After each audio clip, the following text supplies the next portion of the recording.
Yo, people. Before we start today's episode, I want to give a shout out to our sponsors for this season, Watchbox UK. Based down in Hatton Gardens, they're leading the way in supplying you with the best prices for buying, selling and sourcing top of the range watches and high quality jewels. Head over to their Instagram, the link will be in the bio, and make sure to like, comment and subscribe. Please enjoy the episode. Yes, people, we're back with another episode of On The Judy, and today got a special guest from the stateside, Zack Steffen. What's going on, bro? What's up, bro? Thanks for having me, man. You good? Yeah, you? Listen, I'm good, but I've got to get this out there. We're going to call it football, not soccer. So for all the Zack Steffen fans in the States, we're talking about the round thing that you kick, not the thing that you throw. Yeah? So they kick it too, though, bro. Yeah, but it's rugby, innit? Rugby team. Are you finding England? It's good, man. I like it. It's similar to the States. The weather in Manchester, though, it's brutal for the most part. But no, England's cool. I mean, it's nice to speak the same language. Yeah, I was in Germany for like two and a half years in total, and yeah, just the language barrier and culture like differences were a lot more than here in England. We got cultural differences as for well. sure, absolutely, absolutely. But we're more similar. Okay. Yeah. I find, like, I love America, the place. Find some of the people are a bit much. It's a bit like in your face. Well, yeah, like, I would say Americans were extra. Yeah, exactly extra. Exactly that. What's your, like, since you've been here, favorite food, snacks? You guys do really good curries over here, like Indian food. I love Indian food. You like Indian food? Yeah. Okay. Love the shoom. Have you been? The where? The shoom. The where? The shoom. You've never heard of that? Nah, what's that? If you like Indian, the shoom. You gotta check out. They have one in London. What's it called? I can't remember what it's called. My friend actually tells me to get it. Don't get anything on the menu. Just say, "Chef, can I have this?" From where? From an Indian restaurant. Okay. Yeah.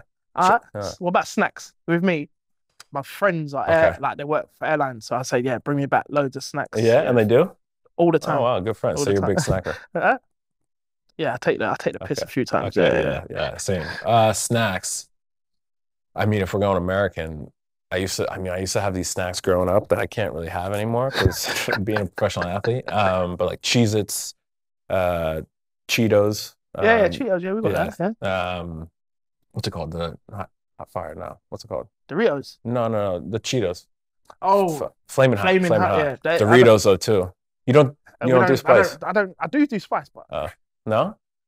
Okay. You mentioned playing in Germany. Mm-hmm. Obviously, you're now in England, and you've played in the US. What's been the hardest place to settle, excluding the US?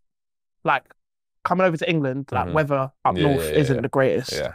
Isn't the greatest anywhere. And then you get Germany as well. You're saying the language, but you can still settle somewhere where you don't really speak the language. Like, where's been the easiest to settle? Well,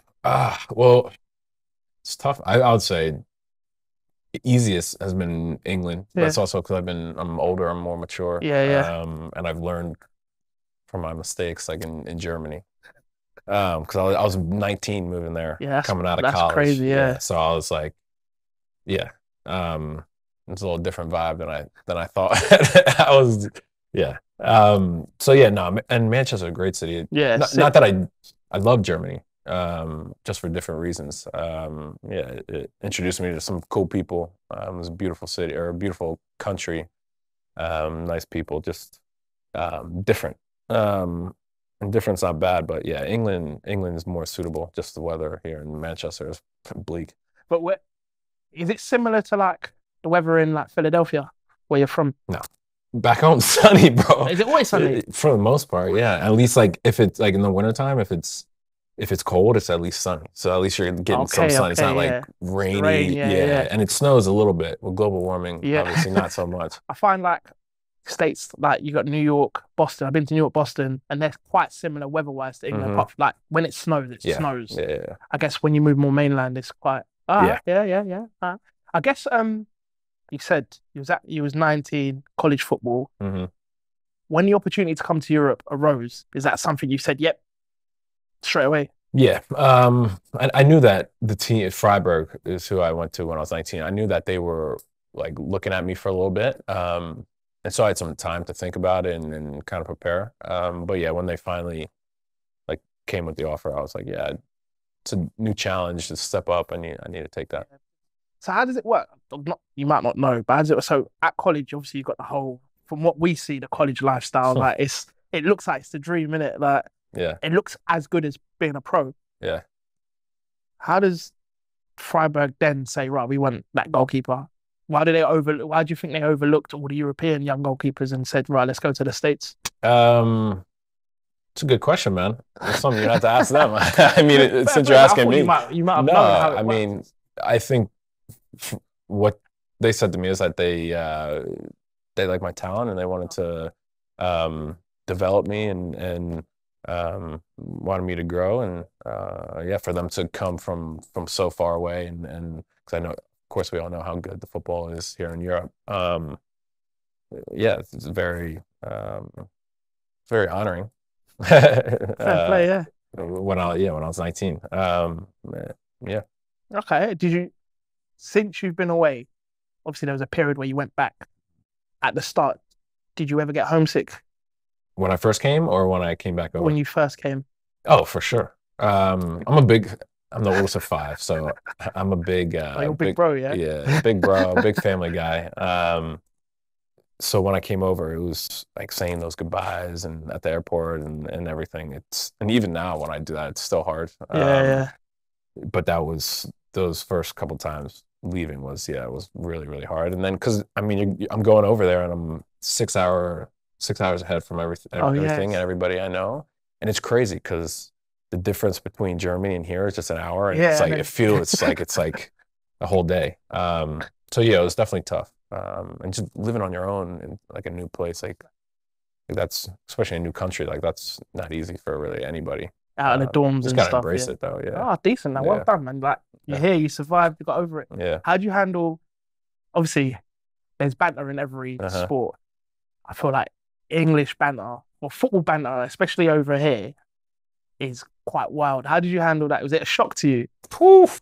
Yeah, bro.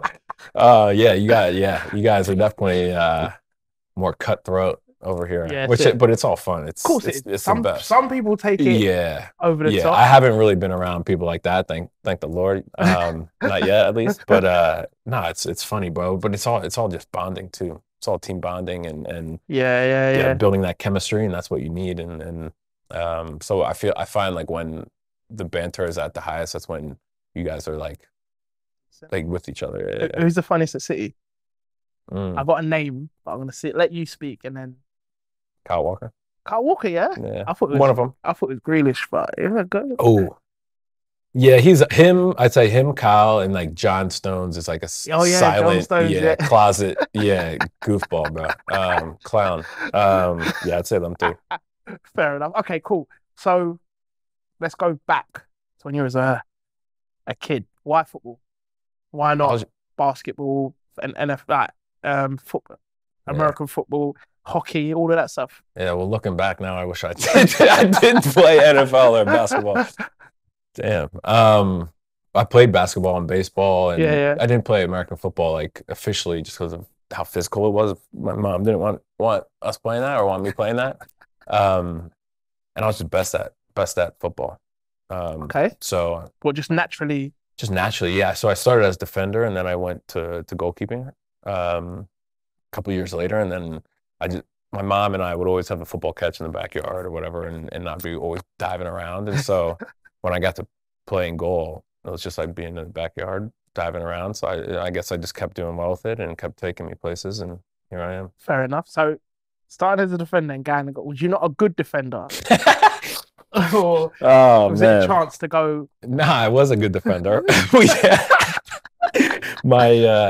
Our keeper didn't show up one tournament, and I guess I raised my hand and did well, and so they just kept me there. And he just thought, this is me. Yeah. I guess less tears being a defender. Yeah. Mate, it works, mate. So whoever advised you to put your hand up first, give him a round of applause. Yeah. Tim Howard said you're probably the next best great for US football. How do you find that comment? Yeah, I mean, it's obviously flattering getting any type of praise from one, a legend of U.S. soccer, and then just a good dude. but that doesn't mean anything. I gotta go show it on the Of field course. and grow and continue just compete and be the best version I can. No, do you know what? Being in goal, I don't really meet many keepers. I feel like they're quite reserved and do their We're a little own thing. different. Yeah, everyone's different. We're a little different. You Everybody seem says, cool, yeah, but yeah. you know, once you're in the change room, Thanks, man. you're doing mad stuff. Um, but you're kind of lucky because your career can be extended past that of a. If you take care of your player. body, Yeah, if you take care of everybody, like, and it can start. Which is crazy because we dive on the ground every day. Yeah, but then you lot are just wrapped in cotton wool. Like, I think, like, you just. Yeah, you're not out there tackling. You're just out there punching ball and smashing people and stuff. Yeah, but like, you look at Martinez, he was Arsenal's second choice keeper until late 20s. Yeah. Left, gone and won a World Cup. Yeah, it's crazy. Is that like football and life is just crazy, man? I mean, yeah, everything happens for a reason, and you just gotta, as long as you work hard and stay disciplined and determined, you'll get your success. Of course. You just got, persistence leads to success. Exactly. A good friend of mine once said. Yeah, that's persistence. Good. I like that. All right. Let's talk about. You said it off cam, where you grew up. I thought. Yeah, you love that, huh? You love that. Yeah, but listen. Do you know what? I'm from one of the hoods in London. Yeah. And sport saves so many lives. Absolutely. So before speaking to you, was you one of them cases? But you said no. But do you know many people like that? Or have you come across many people like that? I feel like I know more people that I don't know many people like that, no. I know a few, but I feel like I know a lot more people that could have used sport and didn't. That's just life. Of course. And I guess that's why you probably started Voice Now, to help the disadvantaged and the underprivileged. Absolutely. Stuff like that. Yeah, absolutely. I came from, I told you earlier, I was pretty privileged. We didn't have a lot of money growing up, but I didn't have any type of racism or police brutality or live or come from the hood, I guess, as you put it. And I'm the oldest of 5. My mom just raised us just to treat others how you want to be treated, and I'm coming from, I've worked hard to build this platform and everything, so I want to use it for good and help the less fortunate. Love that. I worked for a charity. I'm going to give them a big up because they've helped me throughout life. Carney's Community, they're a boxing charity that again helps disadvantaged young people through boxing. It's awesome. And it's like the stories, the journeys that the young people go through. Sick. Is that your vision after football as well, or you got other things in the pipeline? I definitely want to continue Voice Now until I'm gonna just keep passing that down to hopefully my kids and their kids' and just it's all about just trying to make the world a better place and helping out people who need a helping hand. And when you're in a position or in any position, it doesn't even have to be like money or anything, just to for me, like the best thing to do is just go give my time and show face and start to build those relationships with those kids and those schools that we're helping out and those families, so that they can feel the love. That's really what they're looking for. Yeah, of course, 100%. And is it just a mentoring organization? Is there other branches to it? Like, I think you mentioned fashion and stuff like that. Mm-hmm. What else you got in the pipeline for them? Yeah, so we focus on like education, food, and then athletics. So just trying to stay fit, trying to stay healthy, and then just learning. And I like fashion, so and my team like fashion. So you got the off-whites on, yeah. So we like to incorporate like our love for fashion and different creativity, just to raise money for those kids and so we can help them out. So, I mean, people spend so much money on fashion, but if you can spend money on some cool stuff and then also give back, so it's a 2-in-1. I mean, it's a no-brainer. Big facts. No, well done, man. I take my hat off to you. Not literally, but take my hat off to you, man. Why not? Let's see the cut. Listen, I'm skinhead, bro. I'll show Are you? I'll show you off camera. Or just go on my Insta and you'll see. Let's go back to you. So,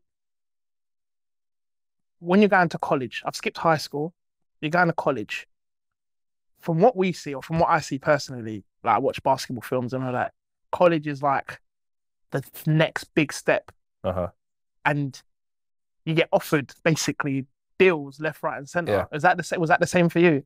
Yeah, if you're a high profile athlete, yeah, in the States, and usually the next step up is besides football, like MLS, like just going, because I had an offer to go just straight from high school to the MLS, and I turned it down. Why? Because I wanted to go to college. My parents wanted me to go to college just to start the education. And then I could always come back because they knew I wasn't going to go 4 years. Yeah. But just to start it, because I was getting a free ride. So it made sense just to at least start it. And like you said, for goalkeeper, I can play, hopefully, touch wood. Probably 10 years, yeah, isn't it? at least, yeah, hopefully, yeah. So I was like, oh yeah, why not go to college? Why not get the experience of college, living on my own? So yeah, there was definitely a lot of schools that were coming and making offers and that. But at the end of the day, it's just whatever feels right for you. Would you say you went to like a leading sports college? Yeah. Like for football? For football, yeah. Yeah, my freshman year we lost in the national championship. What, the final? Actual... Yeah, in the final. That's yeah. bad. And so yeah, so we were really good, and they're good at basketball. Basketball's come up the last like 5 to 10 years. Football teams not so great, but I think going into the Big Ten a couple of years ago, they're trying to get the football, because football money over there, American football money over there, it's just literally runs the schools. Ain't it like they're playing in like 100,000 seater stadiums and stuff like that? Insane. Have you seen the Johnny Manziel doc on Netflix? They're just talking about how... I have skipped past it. It's good. I know what you're talking about. It's good. You should watch it, because they just talk about how American football just keeps the colleges going. It's insane. Yeah, Did it so for you was there, so you signed up for 4 years, you was there, what, 2? Year and a half. Year and a half? Yeah. Did the college get money? So like here. For when I left? So when you signed for like a pro team? No, they don't, it's not like that, because it's not like contractual. Okay. Yeah. Under the table kind of stuff? No. And even if it was, I wouldn't tell you. If it was, I would get found out. We'll talk. Bro, I've been watching Suits, man. I'm on my law. I got you. Hey, I'm here to be your friend. You know, one term that I do not understand that I hear in every sort of college American sports film, All-American. What does that mean? Okay. If someone is an All-American. It just means that you're just like, I guess, the best in that sport. Oh, is it? Yeah. What, you're rated number 1, or like? But because I think there's multiple All-Americans a year, but I don't know how many.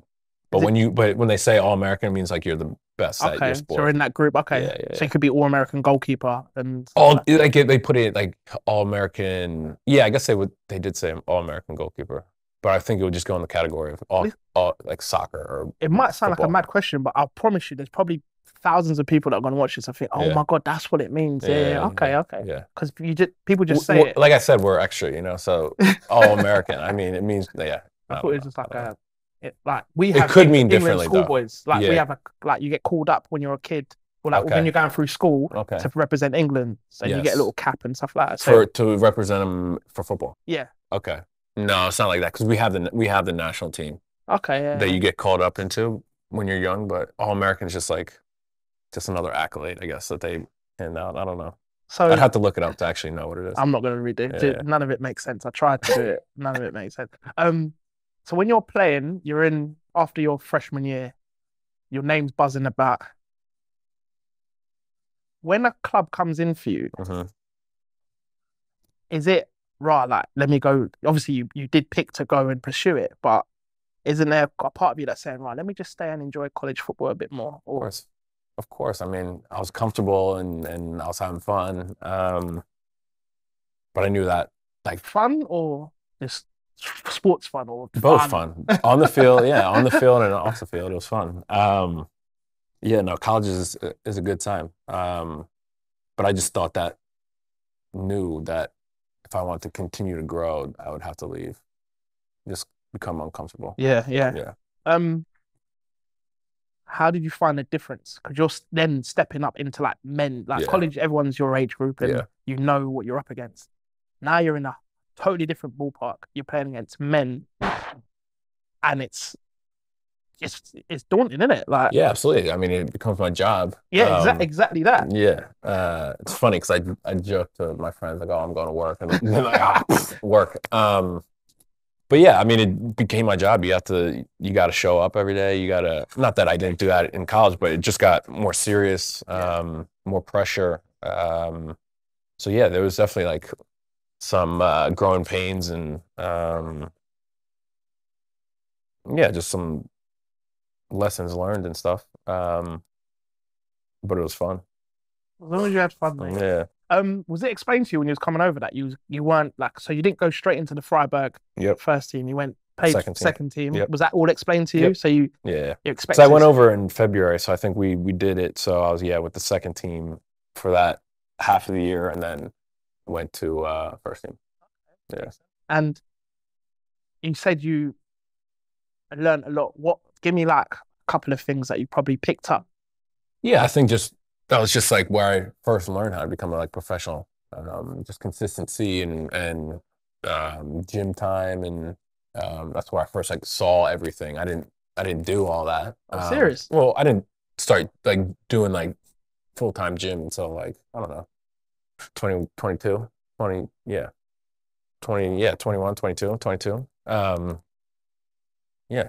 So you were just living life, you just go. Well, yeah, I mean, the first couple of years in your career, 18, 19, 20, 21, a lot of players don't do gym because you don't think you have to. Yeah. Because you're just enjoying it, but then as you get older, you're like, "Oh, this is hurting" or whatever, and you got to take care of your body more and all that stuff. So now you're at City. Do you feel like that mindset's changed? Because How so? So from the documentaries I see and the YouTube stuff I see, I watch all the behind the scenes stuff and that. You see a lot of youngsters in the gym and doing all of their. That's good coaching though. That's good strength coaching and good people around them that are pushing them to. Yeah, okay. I mean, most of the time it's just team sanctioned, so you have to go. But for goalkeepers, it's a little bit different. And depends on the coaching staff too. Yeah. Could have a coaching staff that's old school and it's I don't care about gym. But everybody as long now, as you perform, yeah. Yeah, but everybody now knows you can get a leg up if you go in the gym, if you take care of your body, if you eat right, if you sleep right. So now everybody's trying to do everything to get that upper hand. Do you know, it's down to I think every stage in football, there's a manager that changes it. There was Fergie when he first come to with the United when they dominated. Then Wenger when he first come to England, he changed taking that ketchup and stuff and changed brought the diet and stuff. And now then you got Mourinho, and now you got Pep. Yeah. I think Pep's made everyone athletes. So you've got to be an athlete first and a footballer before anything else. Or you've got to be a footballer then an athlete. Yeah. Then the rest take care of itself. Yeah, absolutely. Would you agree? Yeah, absolutely. I would. Yeah.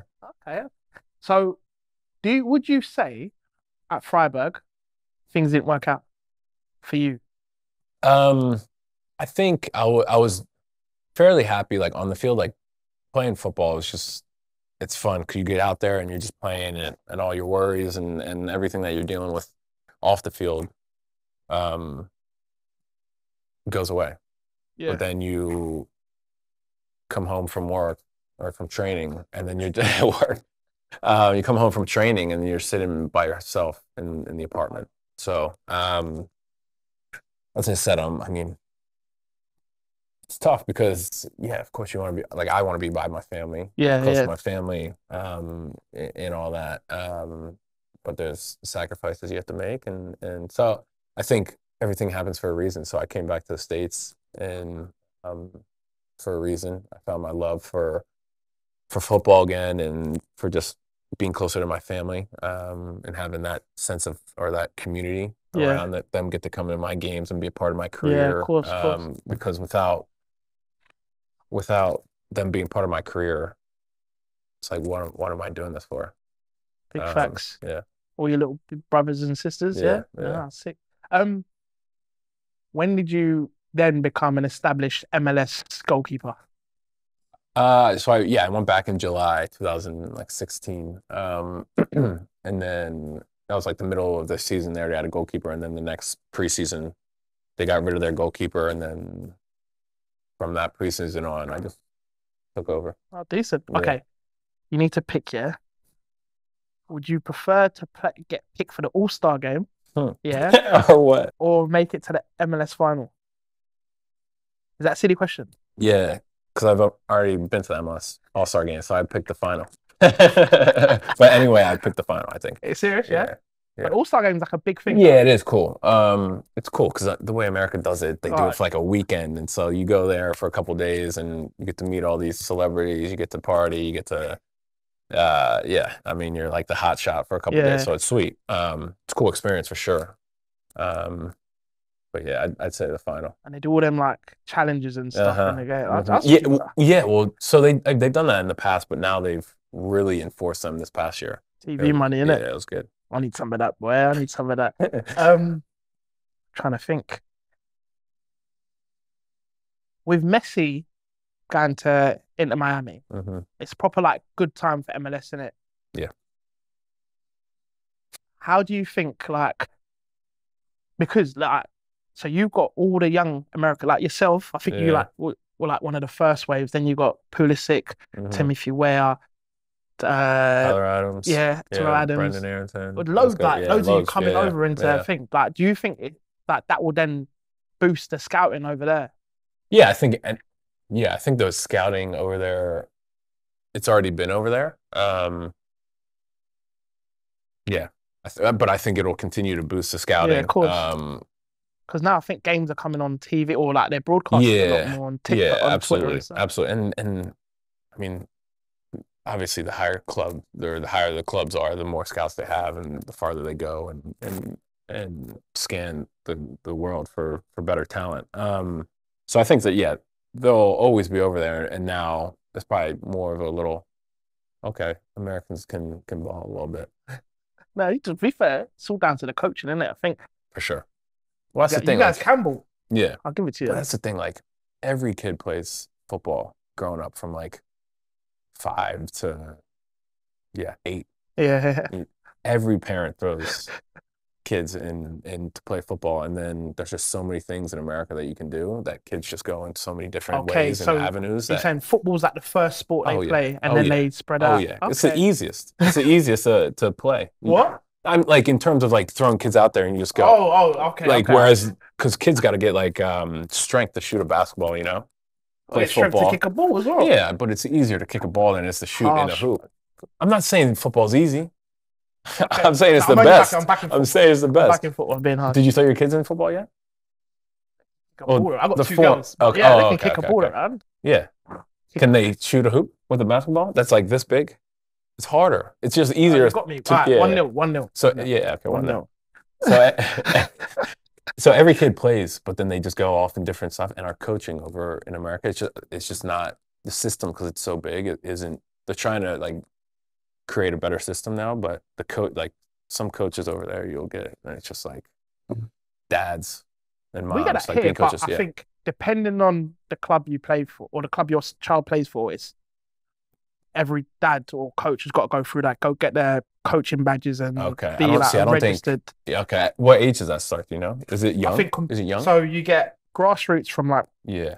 They don't have to do that, right? Under 5, 7, 6, 7. No, every coach to be... See, in America, they don't have to do that. You have to get an FA level 1. Okay. So they're like, oh yeah, I've seen the 1994 Women's World Cup, so I'm going to go coach my... Yeah.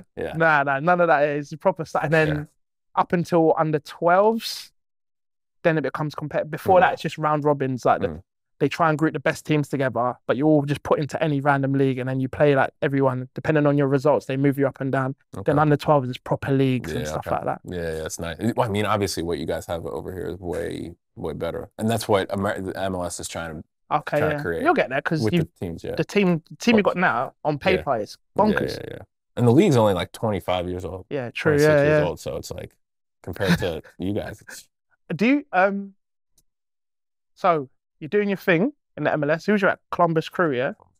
Big them up. Yeah. There you go. You're doing your thing, and then you just your name starts getting attached to like English clubs. Are you thinking like, okay, or let me just ignore that and just focus? Yeah, no, I was really just giving that to my agent. I was just focused on me, playing and trying to just enjoy life. So yeah, I just try to let him deal with that business side, and I can just kind of leave it to just playing. Okay. So apart from the team you currently play for and signed for, was there any other I know Bristol came in for you. Yeah, they did. Is there any other teams? No. No, just those two that that we're looking at. Yeah. And when they rejected the Bristol bid, are you like? Well, I rejected the Bristol, yeah, because why? For some reason, just in my gut, I didn't think that it was a good decision. I didn't think, I don't know, it just didn't feel like the right time to go, because I think if I would have signed it, I would have gone in like 2-3 days. Yeah. And I don't think it was the right time for me. I just felt it in my gut, and then a month later, that's when City came calling. Okay, 2 questions, yeah? Mm-hmm. You're number 2 for City, or reserve choice keeper, yeah? Yeah. At Bristol, would you have been number 1? Yeah. Doesn't that play on your head? No, it hasn't actually. Okay, next question. Okay. Was it... Now listen, we're working here, yeah? Yeah. You've got to live, yeah? Was it financially beneficial?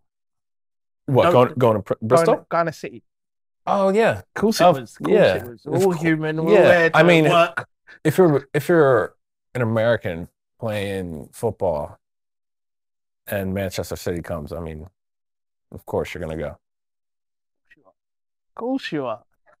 All right, so you were the highest fee received. That's the money they paid was the highest for a goalkeeper. I think in Columbus, was it in the MLS or Columbus Crew? I'm not sure. I think I saw something. Someone will write in the comments. When that's attached to you, like a price tag and stuff like that, did you ever like think like, bro, mum, dad, like, I'm worth X amount?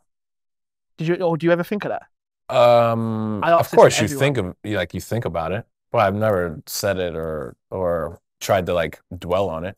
Of course, like that's just another little small layer of like pressure. Oh, you gotta, like you say in your head, oh, they paid this much. Oh, you gotta perform. You gotta grow into that, you know. Yeah. Take away the performance side. Yeah. But even like you as a defender in the suburbs of Philadelphia, kicking a ball with someone's dad coaching you. Yeah. And now you're a goalie for like probably the best team in Europe, and you were bought for a fee. Like, do you ever sit back and think, right, like, they actually paid for me? I'd love to have been a pro. Yeah. And for someone to pay money, I got friends up, and I was thinking, this is bad. Yeah, I mean, it's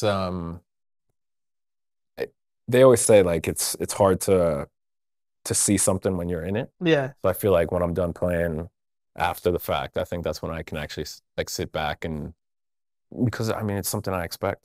It's something I like want and have dreamed for and manifested and worked so hard for. So yeah, it's amazing. It's a gift from God, and but at the same time I'm still like, I saw bigger aspirations and bigger dreams, and so I'll take all that in after I'm done playing. You seem way too humble to be American, but you might be Canadian. Okay. You see when? All right, cool. So the Bristol deal you reject. Did you know City were going to bid for you? No. So when they bid for you, are you thinking, nah, that can't be true? Yeah, I mean, when my agent told me, I was like, I mean, so you gone from like you gone from champ, like mid-table. Sometimes it fluctuates to top of Europe. I know. I couldn't believe it. That's bonkers. I know. It was crazy. It was crazy. Especially like with how the Bristol thing went, and like, because I was having all my people around me tell me like different things. Oh, go. Oh, don't go. Wait. So it's like it was crazy couple days, and then for that to come a month later, it was oof. Apart from your agent, is there another like voice you listen to? Obviously, you've got people around you, and then someone. Obviously, take everyone's advice seriously, but is it your parents or is it like siblings that you think, right, like, what do you think I should do? Yeah, definitely my mom. My mom and dad for sure. Yeah, Big 'em up, man. yeah, yeah. What's Pep like? Hmm. Uh, he's funny, man. He's funny. He's a quirky dude. He's very demanding. Obviously that's why he gets the best out of his Yeah. players, and his teams. Um, he's just he's a genius in like the way that he just is always thinking about the game. And the way he can like look at it from like bird's eye view, like yeah. I was about to say God's view, but I was like, oh, okay, relax, relax. Nah, relax. Yeah. But like just the way he thinks about it, like the tactics and everything. And then when you learn it and it's like drilled into you, it's like there's no other way to play, because it's just like this is how it should go, and you'll score a goal or you get a chance, or of course you're gonna lose the ball here and there, but like that is like football. You see that Beautiful. because you're taught to play a certain way, very tactical. When you go on loan, like, do you struggle to adapt? Because even like hold yourself back from like saying to the manager, like, I don't know, that you shouldn't. Maybe we should do this. Yeah, I mean, I'm not. Yeah, absolutely. Yeah, because this was the first time I went on loan after playing at City for 2 years. So yeah, it was a learning. It was a learning curve, and there was definitely growing pains. If you watch the first 10 games, it's tough. It was really tough, especially being a goalkeeper, because you can't, like with Pep's tactics, it's pretty risky back there. Yeah, you're basically like the last defender, yes, isn't it? Like, yes, and then going into somebody's like, oh yeah, we want to play out, and we know you're good at it, but like don't really risk it. So it's like a gray area. It's like, okay, if it works, so happy days. If it doesn't, yeah. So it took some time just to find that balance, and I think after like 15 games, we really found that balance. Yeah, of course. Yeah, but I think that's the same throughout football, throughout all the leagues, because you start off preseason, the pictures are nice, everyone's trying to play. Everybody's new transfers, and then everybody coming and going, so you're trying to bring everybody together. Everyone's trying to play nice pretty foot, and then when the weather changes, get the win and get home. Exactly, you either stick to your guns and try and play, or you just route one. Yeah, it's true. It's true. See, when the pressure comes and it gets exactly that. Exactly that. So we'll touch more on the loan, but like I think Pep's the GOAT, innit? A few people I talk to, they're like, they think, like he's so animated with like the halftime coaching and stuff. They think it's an act. What would you say? Don't get yourself in trouble as well. No, I think that's. I think coaching. You got to know how to manage players and push players and support players through thick and thin. Pep. Yeah, understands that, but nobody's like perfect. Of course. But I would say Pep's the greatest coach. The GOAT, man. Yeah. But yeah, nobody's perfect. Like everybody has their things they're good at and things that they're not good at. And obviously he's very good at telling people how to play football, and winning games and titles and believing in players and seeing something that most players don't even see in themselves. Yeah, big facts. Yeah.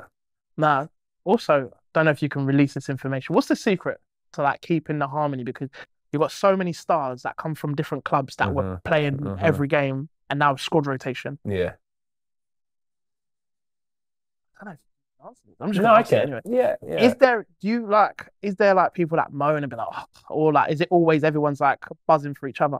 Yeah, I think I would say 98% of the time it's everybody. 99% of the time it's everybody buzzing for each other and knowing. Of course, you're good. Like when you get not dropped, but when there's rotation, then you're not playing, and of course you want to play every game. That's like the most pleasure of playing football. But there's just so many games and so many good players that we understand that, okay, yeah, you're going to be frustrated and annoyed and mad sometimes when you get dropped and that.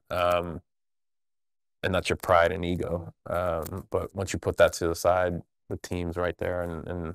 Or if you put that to the side, which most players do, and then you just support your team. Yeah. So what about you, being like second choice and stuff, when you don't go on loan, how do you handle it? Because at some points you're turning up to games just to warm up. or to sit on the bench knowing unless something happens, you might not play. How do you motivate yourself, or just keep yourself focused? How do you, like, what's your secrets for Good that? question. Because that was the first team that I was a second string to. Okay, yeah, exactly. So it was something new, yeah. It was something new. And in the first year, it was very easy because I was like, wow, I'm at Man City. This is just surreal. This is insane. So I was just going in there motivated every day and pushing. Just trying to learn from Eddie and Scott and try and push them as well and support the team and be like, wow, just grateful for the opportunity. Carson, yeah, Scott, what a legend. And then the second year, I was like, but the thing about being a goalkeeper, you have a first string and second string, so you know your roles and you know what your job is to do. Of course. And so, yeah, I mean, I was just trying to go into every game, just focus and trying to make sure that Eddie gets a good warm up and he's in a good mental place, and happy for the game. And then I was just going to be ready in case anything did happen to him. That because something, especially with how many games we play, something always is going to happen. Yes. So just you got to always stay ready. It's not easy though. Of course, it's not easy. Especially, I mean, the human brain just wants to coast and like be comfortable. That's why we just want to sit at home on our couch watching TV all the time. And so, yeah, it's easy to become complacent. Is there a stadium you've been to and you're thinking, where the hell up? Get me home now. Luton. Well, because it's in the middle of the. Yeah.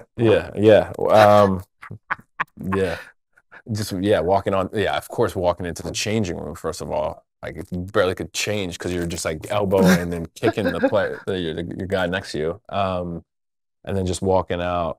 It just looked like it was like going down like a mile, and it was so narrow. Like the you guys call it the 16-yard meter box, or you call it 18 yard? Yeah. Okay, metric system's so crazy. 18-yard to like the sideline was like that far. No way. Yeah, and usually it's supposed to be like 5 yards or 7 yards or whatever, but it was like that far. I was like, this can't be real. I remember walking out warm up, and I was just like, oh, and it was kind of raining a little bit. I was like, oh, this is gonna be a terrible night. Mate. But it was actually a good night until the end. Yeah, but I would say Luton. But it was really cool just to play like 10,000, 12,000 fans compact, like right on top of you. The intimate stadiums are what I like more compared to like the ones with the tracks around when the fans are so far. Yeah, that's but mad. I wouldn't mind not playing at Luton again. I would have thought you said Millwall. Have you been to Millwall? Was rough too. Millwall's rough for fans. Yes, I went and watched the mate. That. Where I was watching the Green Street Hooligans. All of that stuff. Yeah. I went and watched the mate at Mill, so I'm an away fan. It was still bad. And I'm like, there's fans that don't even watch the game. They're just hurling abuse for 90 minutes at the away fans. And then you got to go through this alleyway where you got the home fans either side of you. It's very, very intimidating. Wow. And we went on a Tuesday night. Jeez. Yeah. Crazy. Millwall's, rough. All right. So next question, yeah? I want you to open your mind. You played it in the Bundesliga. You played Bundesliga, like second Prem and the MLS. Well, English football and the MLS. Oh, you've played FA Cup, man. Mm-hmm. What has been the hardest intensity-wise to like adapt to? Mind you, remember when you went to Germany, you was a kid, so you've come from like comfort to this, and then going back to so just think about all of that. In terms of like on the field or just like just like on the field, like training and even like game pace and stuff. Oh, ideally, I don't want you to say City. I know, but it's like if it is City, then it's City, then isn't it? I mean, I would say probably going from like college to Freiburg, just like the way that Germans train, like they're so technical and it was totally different techniques. So that was the first time for sure in my life that it was really tough. And then going from Dusseldorf to City, because the way that our goalkeeping coach is, he's very technically sound and focused. And I'm just very and I'm an athletic goalkeeper. Okay, yeah. More than like technique. I'm still technical, of course, but and so he's like tried to change like some techniques, just like minor changes. It's tough. It was tough the first, like, couple months. You feel like, yeah. Are you the type of keeper that, so obviously you got Edison, are you the type of keeper that copies a lot of his routines and stuff, or you've got your own and you trust your own? Yeah, I got my own, and I like my own. But I'm definitely a visual learner, so I take a lot from what I see and just naturally just kind of add that to my habits. Yeah. So yeah, I've taken maybe like one or hopefully a few things from Eddie. He's good. He's one of the best. Yeah. Again, like I argue with my friends, they've got their opinions. I say he's probably best in the league. Like, Yeah, he's definitely up there. Top two, top like three. distribution, Oh, silly, dude, you could play midfield from silly, City, bro. yeah. And he's never like he just looks annoyed all the time, never smiling. He's just there like He's just so chill. Like, it's crazy, man. He's so laid back. Yeah, he's a so good, nonchalant, but it's yeah. like his technique is, it's unbelievable. Yeah, it's so Inspired fun to, innit? just to watch, like him kick a ball. Yeah, Yeah, because I like to turn up early and then just Dude, watching him keepers. distribute is, yeah, it's nice, bro. Again, you keepers, a lot of people think that you guys have a screw loose, yeah. Because you got some crazy English keepers over here, bro. This is why I'm bringing this up. You spend a lot of time alone, especially like at City. You dominate possession, so a lot of time you're by yourself. Yeah, and you just end up doing mad stuff. What? Give me you must have done something mad in your career. like what? I don't like. It could just be like you just rushed out and smashed someone for no reason because you're bored, or I mean, we're always trying to go for the ball. Sometimes, sometimes they're faster and we misread it. Oh, what have I done? That's crazy. I mean, yeah, I've gotten a red card, but I was back when I was like 15, and I came out and it was a 1v1, and I just took him out. knowing you just Yeah. see. And I just walked off. See all but of that. I haven't done that. Yeah, I haven't done that. Yeah, I've been calculated. Again, just going back to the being a number two thing, right? Is there a time when things get dark, when you're like, why am I in this situation? Why am I not you're used to playing, innit? And don't take it away. I mean, let's not take away from the achievements that your teams produce. But again, you still want to do your job. And you're so far away from home. Yeah. Like, how do you cope? Like, how do you keep yourself going? How did I? Yeah, man, it was tough because we had that second lockdown here in England. Okay, yeah. And so nobody could come. Everything was closed. So I was just on my own. It was nice that we still could play because then I could at least leave the house and go kind of feel fulfilled. But at the same time, obviously, we all struggled in COVID. But yeah, it was really tough. And then just no crowds in the stadiums. And yeah, just being on my own and somebody so far. And obviously, I knew that it was a privilege. We were still able to play and still be paid and stay safe and all that. But it still didn't make it. Like, it made it easier, obviously, but it was still tough. So, and then not playing, because when you're not playing and you know for the most part you're not going to play, you start to lose like a bit of passion. At least I did for the game, because you're not going out, you're just training. Of course, training's fun, but playing the games and feeling that rush and all that stuff is the best part of it. So when you don't do that for a while, you start to lose some motivation, and you can lose. So what kept you motivated? It could be like misses, games. I play a lot of Call of Duty, like Call of Duty, Call of Duty, better. Call of Duty, and just hanging out with friends on Call of Duty. And just my family. I guess you just switch off and just focus on getting a dub, innit? Yeah. All right. What's your favorite loan that I've had? Yeah, Middlesbrough. Middlesbrough. Yeah. Yeah. How was it? That was good, again. man. So look, you got London. Yeah. You got the Midlands. Yeah. You got North East, which is like here. Then you got the North. Yeah. Like in Game of Thrones, the North. Yeah, it was cold.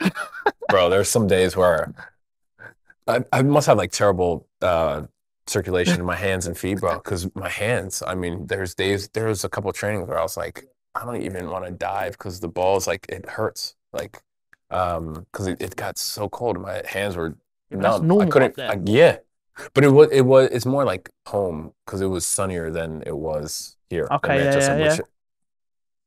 which I don't know what I'd take, kind of like rainy here and a little bit warmer or cold. But yeah, not man or Middlesbrough was awesome. Okay. First, it was rough in the beginning on the field, but like living up there in Yarm, beautiful countryside, It's peaceful, little innit? town, peaceful. Not, dude, it was so easy. It was like a much simpler life than living like in the city and all that. And that's where I'm from. It's like Yeah, the okay, suburbs, yes, so yes, yes, yeah. that's what I'm used to.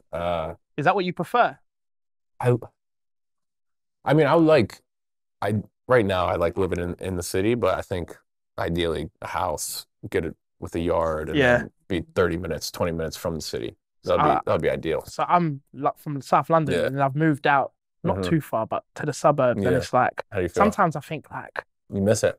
A yeah, I lot. do. Yeah. Especially when I watch TV and like Yeah. Top Boy, and you see all the blocks and Oh, like that's yeah. like my childhood, isn't it? Yeah, And yeah. then I It's wake up tough and because think, you want what you're used to, you know? exactly. But then I Yeah. wake up and think, nah, like I got a garden. Yeah. Like Yeah. I can just go flex in my garden. Yeah. Like, do you know what I'm Yeah. saying? Yeah, man. No sirens and Yeah. all of that stuff. Yeah, more That's crazy. peaceful. Yeah. What Simpler. what's Carrick like? He's awesome. Smart.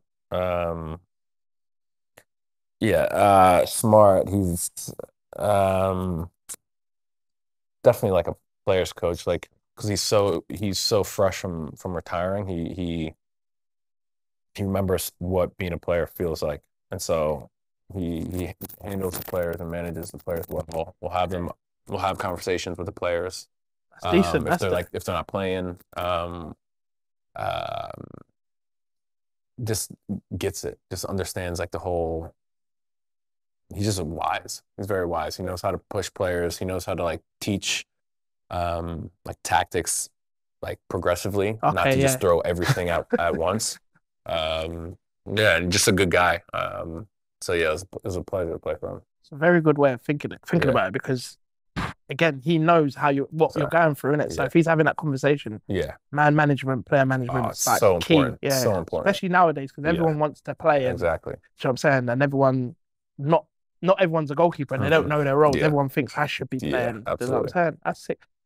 Were you there when he became manager? Or you went there? Okay, cool. Yeah. Did a lot change behind the scenes? No, I would say maybe like little things within the club, but that needed like updating, but not really. The schedule a little bit changed, but that was nothing, nothing bad. But no, not too much change. He just came in and was like, guys, you play this sport because you love it and you want to have fun. Just go have fun and believe in yourself and support one another. That's all it's about. And yeah. Did you ever want to make the loan permanent? Yeah. Not saying you want to leave City. Yeah. I would have liked to go back again this season, but with my knee, if we would have promoted, I would have probably put the knee off until maybe next summer. But because of we didn't go up, I was like, it doesn't make sense. This is the best time to get the knee up and get it cleaned out, and the best time for me to miss 4 months. So, do you think being a number 2 has affected your national team? I think no. I think what affected it was just missing camps, either from injuries or COVID. Okay. And then missing the camp, not last May, not this past May, but last year's May. That definitely affected. How did it make you feel when Greg, I can't say his last name, Berhalter. didn't take you to the World Cup? Yeah, man, sucked. I feel like that was like the first time in my life where I was like heartbroken. Really? Yeah. And just like, yeah. Yeah, just like really, really hurt. And then, yeah. It was just really tough. And I'm not trying to get you in trouble. Yeah, no, not at all. But I mean, obviously, like I believe everything happens for a reason, and then right away, just after the phone call, I just said a prayer, and it was like, I understand this is part of my journey. Just help me try to like get through it, and just focus on growing and getting better, and using it as motivation rather than like as an excuse. Yeah, of course, because up until he became manager, you was like number one, innit? Or even past him. Okay, yeah. He was my coach at Columbus Crew. Oh wow, so he knows you. History. Yeah, we have history. Oh, that's it. Yeah. It's a sticky one. Yeah. But yeah, I'm life goes on. Of course, of course. There'll be other opportunities. Football's so fast. Anything can happen. That's just life. So yeah, bury the hatchet and move on. Did you watch any of the World Cup? Yeah, I did. Of course, it was hard as hell to watch, man. My mom didn't watch a game. No? No, she's a huge fan. Big up Mumsy, man. Yeah, loyal. But yeah, man, it was tough, but it was at the same time, I mean, I love those guys, and I was really happy for them and what they displayed. Would you say, after that phone call, because people look at footballers as, you're minted, like, why do you need to worry, all of that stuff. But then they don't see this side. Would you say this is one of the times you went into a dark place? Or I would have gone into a dark place if not for the people around me. Okay. And usually I hold everything in, my feelings and everything. And that's gotten me in trouble and put me into dark places and all that stuff. But this time I actually like expressed my feelings and it helped me through it. Maturity. Yeah. Nah, sick, man. Because of the people, around me. Nah, right there. Yeah. How do you handle social media backlash? Because now my brother is a Liverpool fan, and I said to him, right, like I'm interviewing Zack, ask him about the Liverpool mistake. I'm like, and do you see any backlash? Of course we do. Yeah, of course. But now, like, I don't even go on social media really that much. Okay. I don't go on Instagram other than just to see like animal videos and food stuff and some fashion stuff. But for a while, like there were a couple of years where I was like heavy into Instagram and would look at comments and all that stuff. And now it's like, why? It does no good for you. Yeah, of course. And it's so funny how our human brains work. Like we'll see 98 cool, good comments, and then we'll see 2 like bad ones. And it's like those 2, will just eat you alive. So it's not even worth it.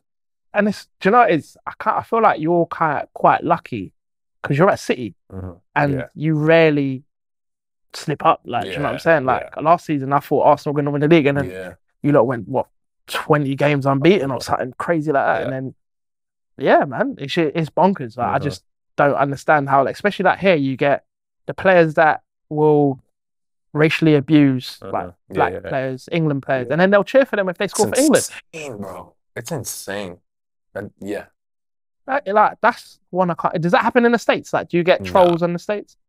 Not like that. No, not like that. Do you know what's funny? I went to a Nets game, and it's just after Kyrie said he's leaving, and they were like killing him in the stands, like killing him. But and then after the game, it was like, we understand. It's just. And then after the game, they'll take photos and try and get an autograph. Yeah, exactly.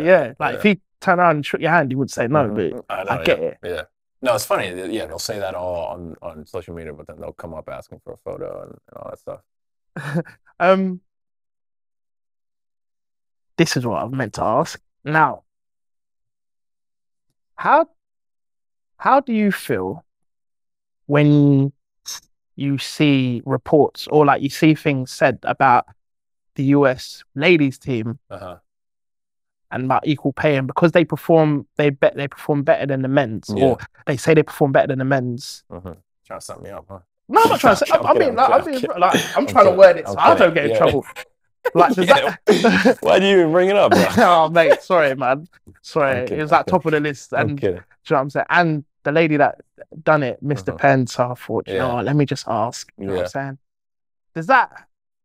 Does that get spoken about, like between you guys, or between like the national team? yeah, like all like I mean, I feel like it gets spoken about everywhere when stuff happens like that. But no, I mean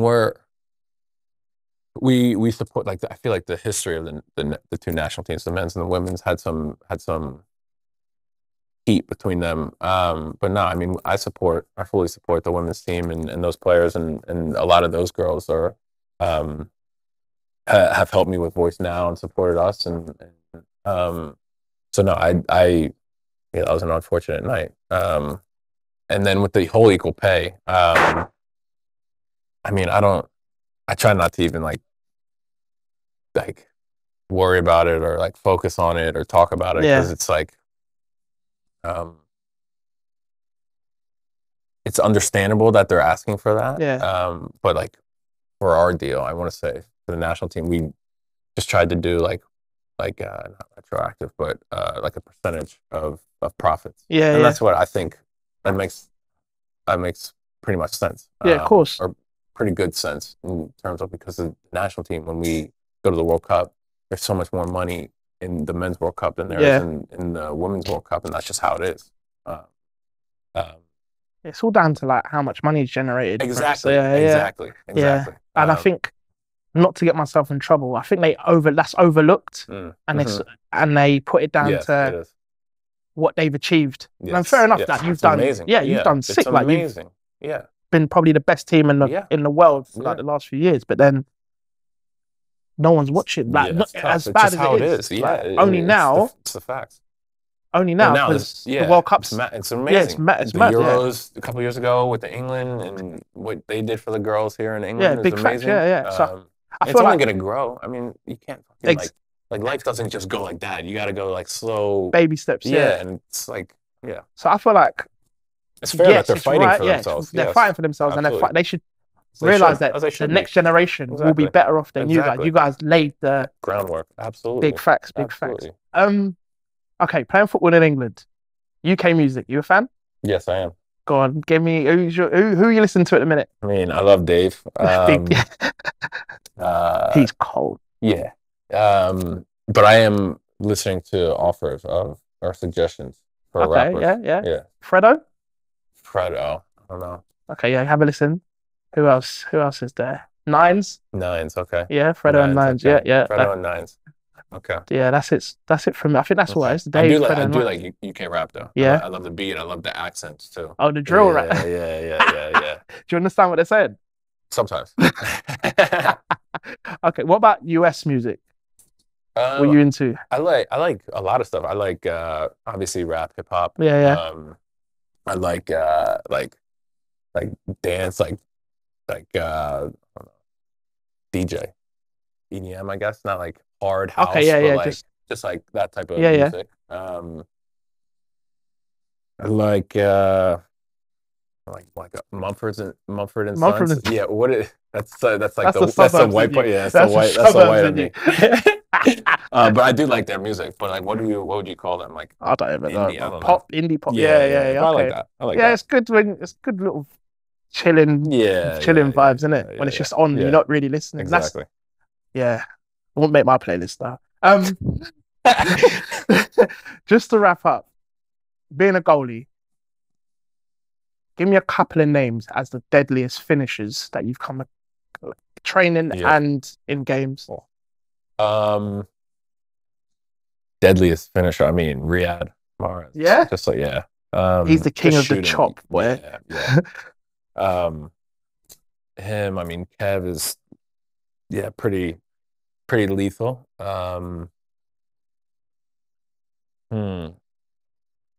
Who else? I mean, Kuhn was up there, just clinical in the box. Sad about him, though, isn't it? Like, that's peak, man. Yeah.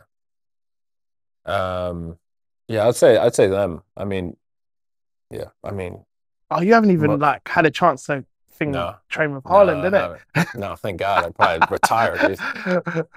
Oh man. Okay. Anyway, that's it, man. Thank you for sharing, man. And I hope you recover well. Thanks. And grab the #1 shirt soon, man. Appreciate that, brother. Thanks for that, bro. Cheers, man.